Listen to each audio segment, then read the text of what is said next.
لال چند صاحب یہ کیا ان کے ساتھ کنسنسس نہیں ہو سکا؟ دوسری بات ہے کہ کیا جادو کی چھڑی تھی کہ پچھلے ہفتے تک لوگ ناراض تھے، اچانک سے کل تک بھی باتیں کر رہے تھے کہ نہیں یہ ہمارے تحفظات ہیں،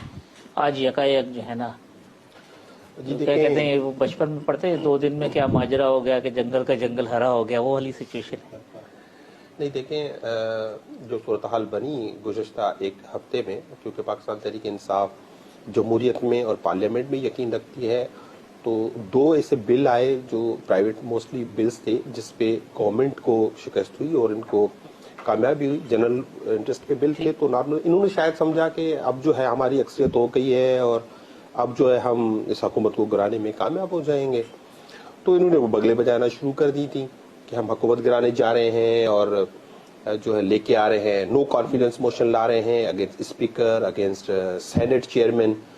اور پھر یہ بھی ان کو ایک تھوڑا سا حوصلہ ہو گیا تھا کہ کوئی ایک پیج نہیں رہا، سارے ادارے الگ الگ ہو گئے ہیں۔ کل سے ان کو ایک عجیب سی مایوسی چھائی ہوئی ہے، عجیب سی پی ڈی ایم کی میٹنگ میں یہ باتیں خوش فہمی کا شکار ہو گئے تھے، خوش فہمی کا شکار ہو گئے تھے،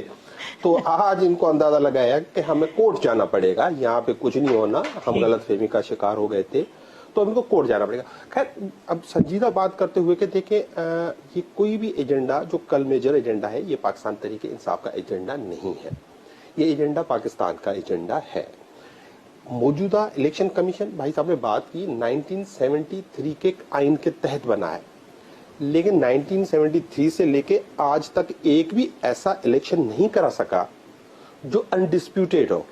جس میں سب پارٹیز ایگری ہوں۔ اب اس کو تو چھوڑے، ریسنٹلی جو الیکشنز ہوئے،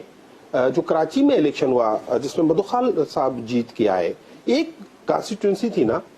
اس پہ بھی نواز لیگ نے بھی الزامات لگائے، پی ٹی آئی نے بھی لگائے، یعنی ایک